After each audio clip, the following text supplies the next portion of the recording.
Olá, tudo bem com vocês? Espero que sim. Vamos para a nossa segunda aula da disciplina de Engenharia de Software. Dessa vez vamos focar no processo do software.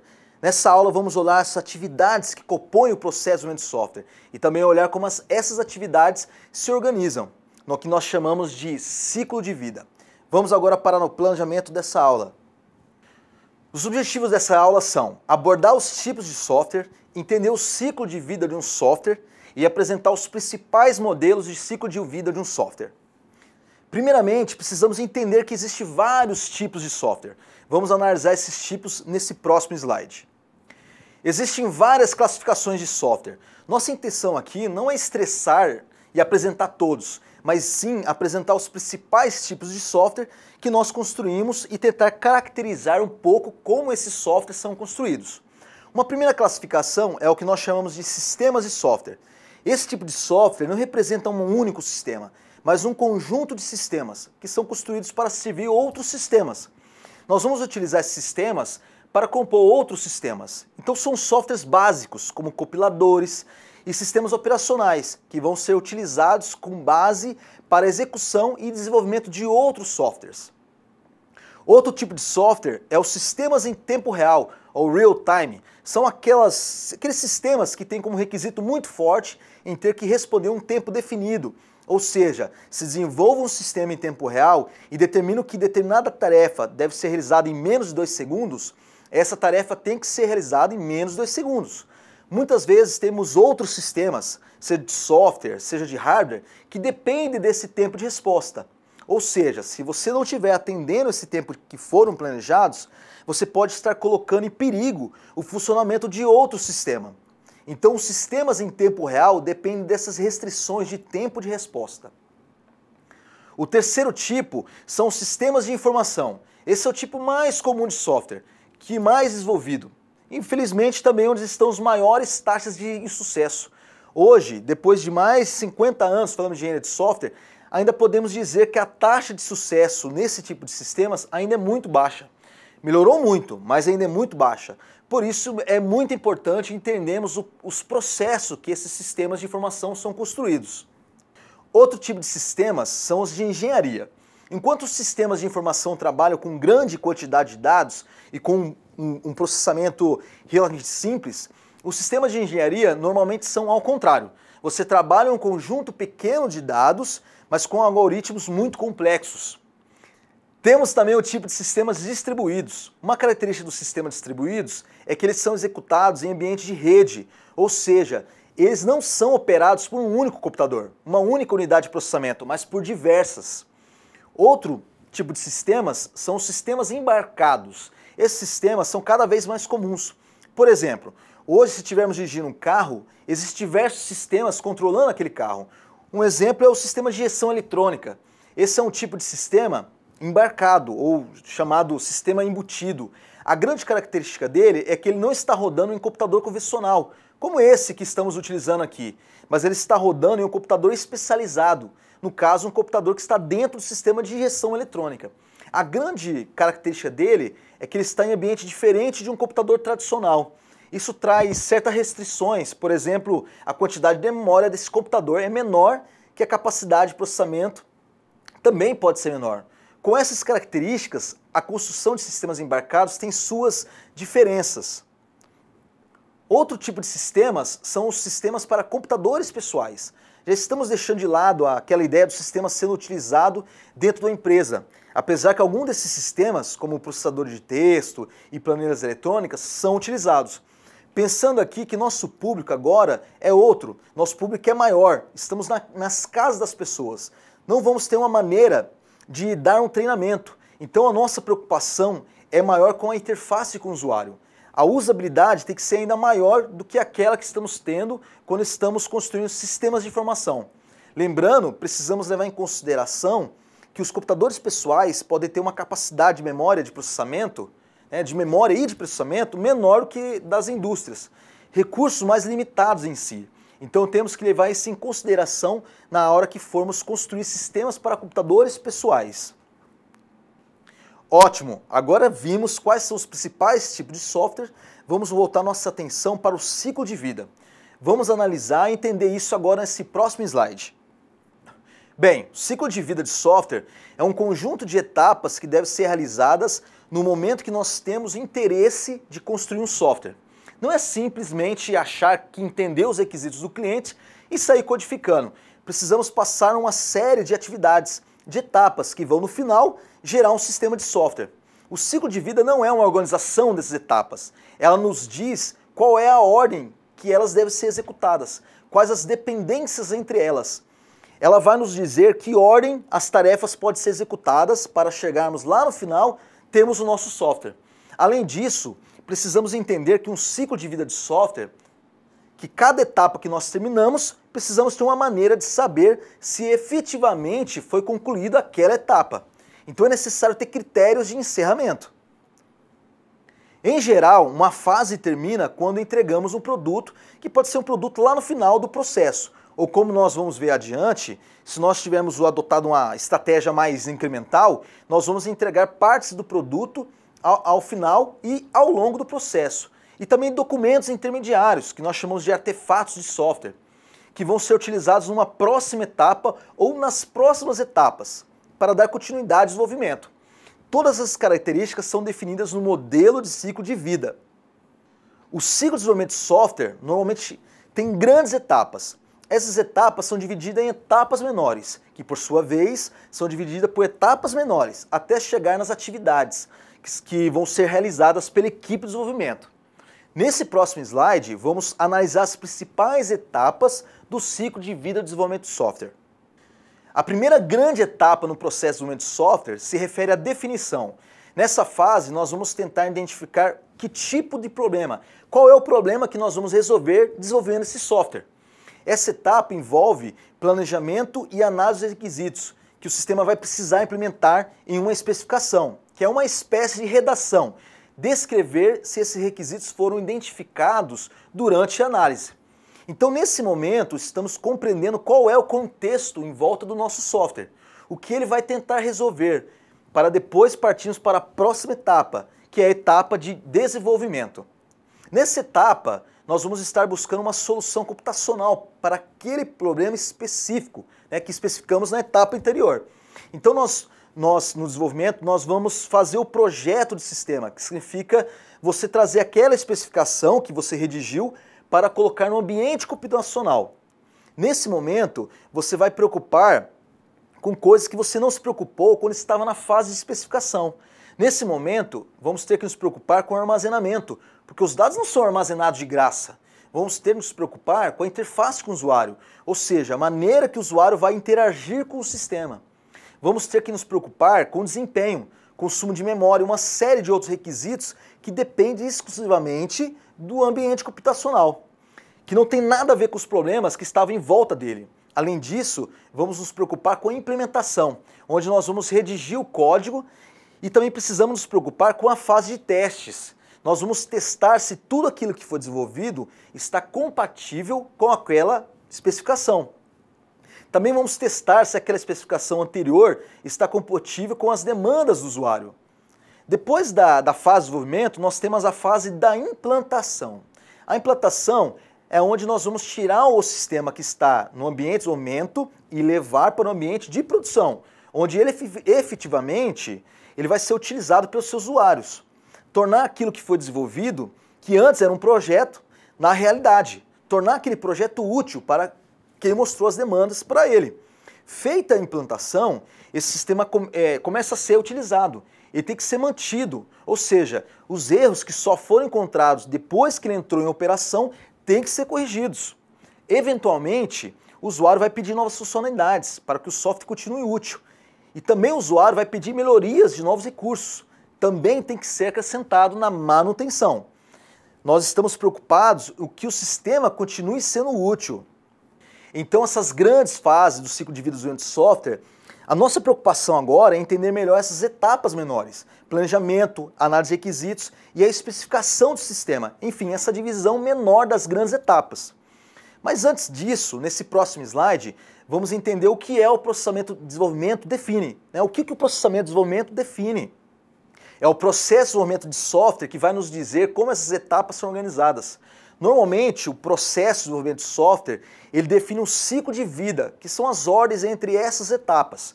Também define os métodos que vão ser utilizados durante esse desenvolvimento de software, as ferramentas que vão nos dar apoio a esse desenvolvimento e também define os papéis das pessoas. Eu tenho várias pessoas trabalhando nesse projeto. Cada uma delas normalmente está fazendo um papel diferente. Então eu tenho três pessoas que vão ser analistas, tenho 5 pessoas que são os projetistas, tenho um cara que é o arquiteto, tenho 10 pessoas trabalhando como programadores, cada um tem o seu papel dentro desse processo. Tudo bem? Entenderam o que o processo, o momento define? Espero que sim, e qualquer dúvida, por favor, entre em contato lá pelo nosso fórum. Agora, nesse próximo slide, vamos analisar 5 grandes atividades do momento de software. Peço que preste atenção, é muito importante. Bora ver essas atividades? O processo é dividido em geral em 5 grandes atividades: análise de requisitos, projeto, codificação, testes e manutenção. Na análise de requisitos, nós estamos preocupados em entender o problema que o software vai tentar resolver. Ou seja, esquecemos as restrições do computador. Não devemos nos preocupar com a existência do computador quando estivermos fazendo análise. Nossa cabeça tem que estar na identificação do problema. Ou seja, quero entender para que o software vai servir, quem vai se beneficiar dele, para que funções vai ser utilizado. Quero entender o problema do qual o software vai resolver. Na etapa seguinte no projeto, aí nós estamos com o maior entendimento que o sistema vai fazer. Nós vamos nos preocupar no como o software vai resolver o problema. Ou seja, agora já entendemos o que precisa ser feito, vamos ter que propor uma solução para ele. Normalmente essa solução envolve o uso do computador, e o uso do computador vai nos trazer restrições de natureza computacional. No momento que estamos na etapa do projeto, nós vamos observar como a solução computacional vai ser construída para dar acesso àquelas funcionalidades que levantamos como necessárias durante a fase de análise de requisitos. Mas ainda é um entendimento, ainda não estamos escrevendo o código nesse projeto, só estamos definindo como vão resolver esses problemas de natureza computacional. Na próxima etapa, que é a codificação, aí sim, nós vamos escrever o código para esse sistema. Vamos nos preocupar que código que vai resolver esse problema. Na etapa seguinte são os testes. Nós vamos testar esse código, ou seja, nós vamos executar esses sistemas, vamos rodar esse sistema em um ambiente simulado ao ambiente do usuário e ver como ele responde ao conjunto de entradas esperada e também ao conjunto de entradas não esperadas. E vamos ver o conjunto de respostas se são iguais àquela que esperamos que ela gerasse de acordo com a nossa especificação. Finalmente, tendo testado o sistema, tendo imposto em operação, nós vamos para a atividade chamada manutenção. A manutenção é onde nós vamos fazer essas melhorias contínuas, onde nós vamos corrigir eventuais erros que escaparam no processo de testes e que chegaram até o cliente. Também, como normalmente o usuário vai pedir mudança, nós temos que implementar essas mudanças. Essas são as 5 grandes atividades de qualquer ciclo de desenvolvimento de software. Qualquer processo de desenvolvimento de software vai passar por essas atividades. Agora, nesses próximos slides, vamos passar por cada uma dessas atividades para garantir esse entendimento que é extremamente importante para a nossa disciplina. Resumindo, então, na análise de requisito, nós estamos buscando identificar quais as funções que o sistema deve prover para o usuário e quem são esses usuários, sem nos preocuparmos no ambiente computacional em que o sistema vai rodar, sem nos preocuparmos com as restrições desse ambiente. O que nós queremos é criar um modelo, uma especificação do sistema, para que depois os desenvolvedores possam trabalhar em cima dessa especificação. Se não fizermos a análise, vamos correr o risco de fazer o que está na cabeça do desenvolvedor. Então fazemos a análise para entender, formalizar as demandas dos clientes, para que depois os desenvolvedores possam trabalhar em cima dessas especificações, sem ter que ir diretamente aos clientes. No projeto, estamos transformando uma especificação que foi feita em um mundo ideal, ou seja, em um mundo que a memória é infinita, que o tempo de processamento tende a 0, para um ambiente computacional, que essas coisas não são bem assim. Ou seja, nós precisamos nos preocupar com o consumo de memória, com o desempenho, precisamos nos preocupar com a interface com o usuário, poder de armazenamento, uma série de outros aspectos que envolvem a figura do computador. O projeto normalmente pode se dividir em duas grandes etapas. O projeto arquitetural, é onde nós vamos tomar as grandes decisões de como o sistema vai ser desenvolvido, e o projeto detalhado, como o próprio nome já diz, vamos detalhar mais o projeto. A codificação é quando você está preocupado em escrever o código do sistema. Naturalmente, você toma uma série de decisões nas fases anteriores. Eu não posso chegar em codificação e ignorar aquelas decisões. Então a codificação está restrita à decisão do projeto, aquilo que foi considerado antes. Agora vamos escrever um código que respeite ao projeto. Nos testes, vamos pegar aquele código que foi escrito, executar e comparar com o meu projeto, comparar com as minhas especificações. Eu tenho dois tipos de teste. Um é chamado de teste de caixa branca, é onde eu vou testar o interior do código, e os testes de caixa preta, que eu trato o problema com uma caixa preta. Eu não consigo ver o interior dela, não consigo ver a forma como esse código está estruturado. Nesse sentido, eu vou partir para a validação dos requisitos do sistema, o que o usuário quer. Na implantação, nós vamos preparar os dados, converter os dados, treinar o usuário, preparar um ambiente computacional. Ou seja, nós vamos organizar a casa, tanto no ponto de vista de hardware, dos equipamentos do usuário, as conexões que existem nesses equipamentos, converter dados que existem em outros sistemas para esse novo sistema e desenvolver os manuais e também treinar os usuários. E temos a manutenção, que é o processo no qual os desenvolvedores vão fazer alterações no sistema ou corrigir problemas que foram só detectados quando o sistema entrou em operação. Nós temos 4 grandes tipos de manutenção. A primeira delas é a manutenção corretiva. Essa é a mais comum, é aquela que os desenvolvedores vão corrigir problemas que só foram encontrados depois que o usuário começou a utilizar o sistema. Outro tipo de manutenção são as adaptativas. No momento que o usuário começou a utilizar o sistema, ou depois de algum tempo que está em operação, o usuário resolveu trocar alguma parte do hardware, ou o surgimento de uma nova lei que vai influenciar na saída do sistema. Então você tem que alterar o sistema para que ele se adapte àquele novo contexto, àquele novo ambiente que ele vai executar. Outro tipo de manutenção é a manutenção evolutiva. Você não vai estar corrigindo erros, mas você vai estar acrescentando novas funcionalidades para a nova realidade do cliente. Por exemplo, o cliente aumentou o segmento, trabalhava só com vendas e peças de computadores e agora vai passar a trabalhar também com a manutenção. Finalmente, a manutenção preventiva, que é um conjunto de mudanças no sistema que tem como objetivo preparar o sistema para outras mudanças que vão sofrer no futuro. Nesse momento, não estamos corrigindo erros ou criando uma nova função, nós estamos alterando o sistema para que ele fique mais preparado para uma nova mudança, ou um conjunto de mudanças que imaginamos que ele vai enfrentar no futuro. Outro processo de desenvolvimento de software é a avaliação da qualidade. Embora ela não foi mencionada anteriormente, existem diversas atividades do controle de qualidade para avaliar todas as etapas no processo de desenvolvimento de software. Nesse próximo slide, vamos ver com mais detalhes sobre a avaliação da qualidade. O objetivo da atividade de avaliação da qualidade é fazer com que os problemas, os erros do software, sejam encontrados enquanto antes no processo de desenvolvimento. Quanto mais cedo você detecta o erro do desenvolvimento do sistema, mais barato vai ser corrigir esse erro. Se você deixar de encontrar o erro e só encontrar quando o sistema estiver já operando com o cliente, ele vai custar muito mais caro. Naturalmente, algum erro pode passar e ser encontrado só mais tarde, mas quanto mais atividade de controle de qualidade ou avaliação de qualidade, menos provável que esses problemas ocorram em um volume maior no futuro. Então existem várias atividades no controle de qualidade. Uma delas é o uso de um processo bem definido, bem conhecido pela equipe. Padronizar tudo que se desenvolve ao longo do processo de desenvolvimento de software, controlar essas alterações que o software está sofrendo. Isso são ações que vão ajudar a encontrar erros mais rapidamente. Voltando então aos modelos de ciclo de vida, que é o tema principal dessa aula, agora que já vimos diversos tipos de software, vimos o que é modelo de ciclo de vida e quais são as grandes etapas que são executadas, falta nós vermos como essas atividades são organizadas entre si. Para fazer o desenvolvimento de software, existem vários modelos, várias formas de organizar essas atividades, essas etapas. Vamos ver as principais maneiras desses próximos slides. Os principais modelos, que são as formas que essas etapas são organizadas, são ciclo de vida cascata, o ciclo de vida incremental e o ciclo de vida espiral. Primeiro modelo de ciclo de vida, o mais conhecido, é o chamado modelo em cascata.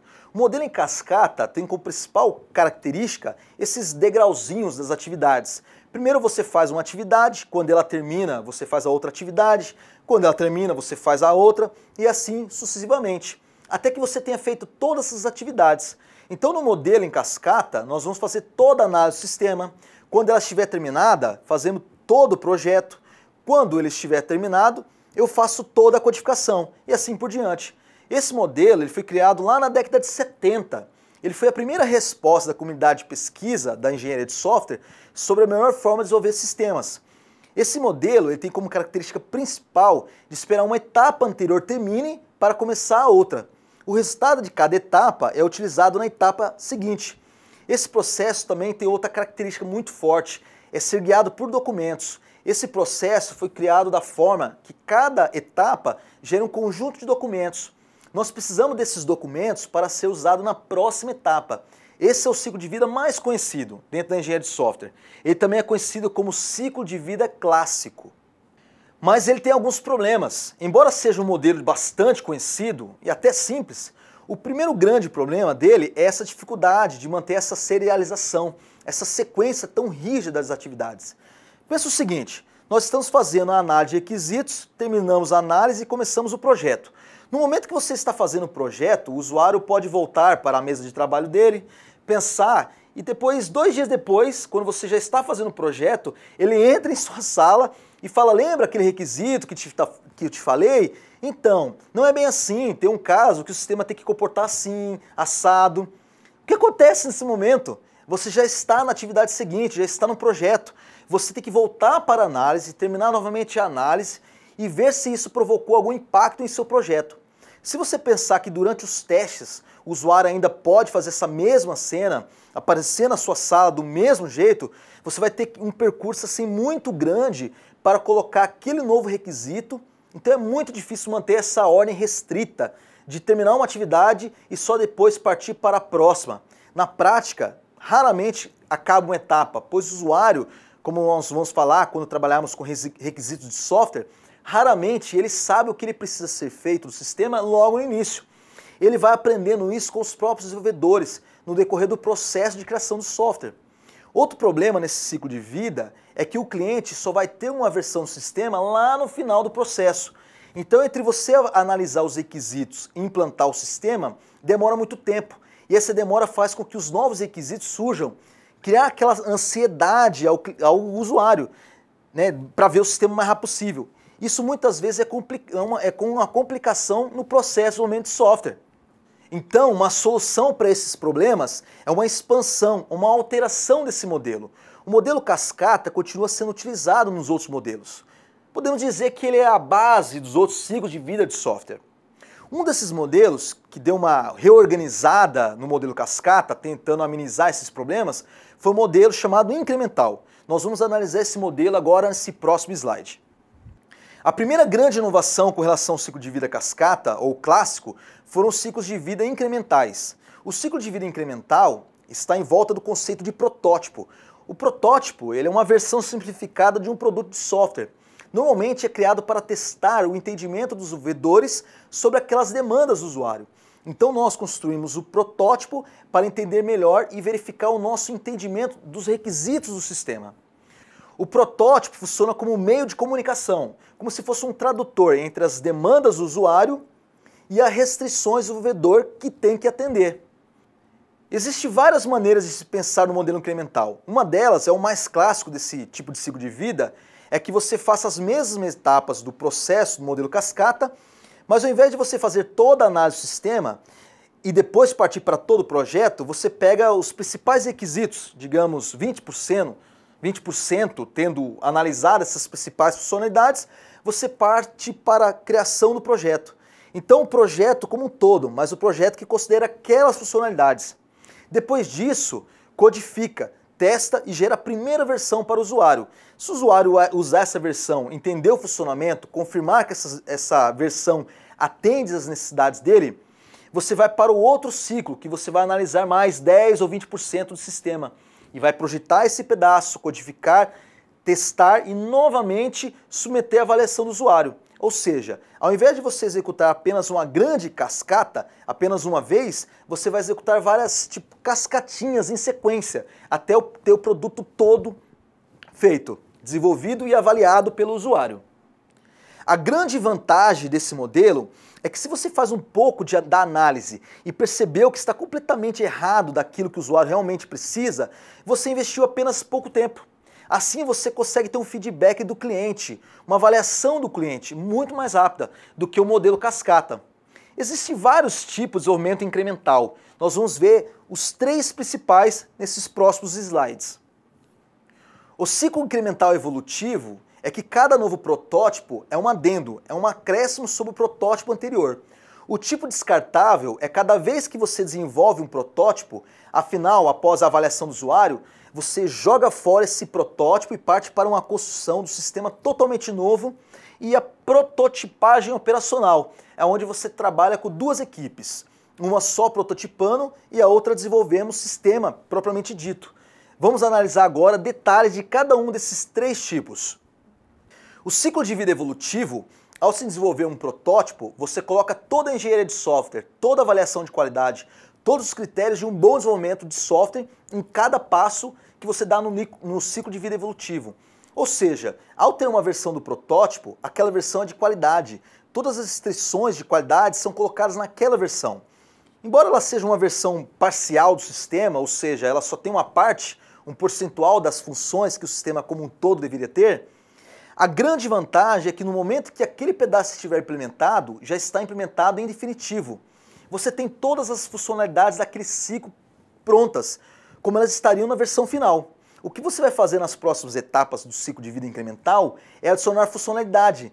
Então é como montar um quebra-cabeça. No momento que você junta 4, 5 peças, aquelas peças estão montadas em definitivo. No ciclo de vida incremental descartável, você tem outra abordagem.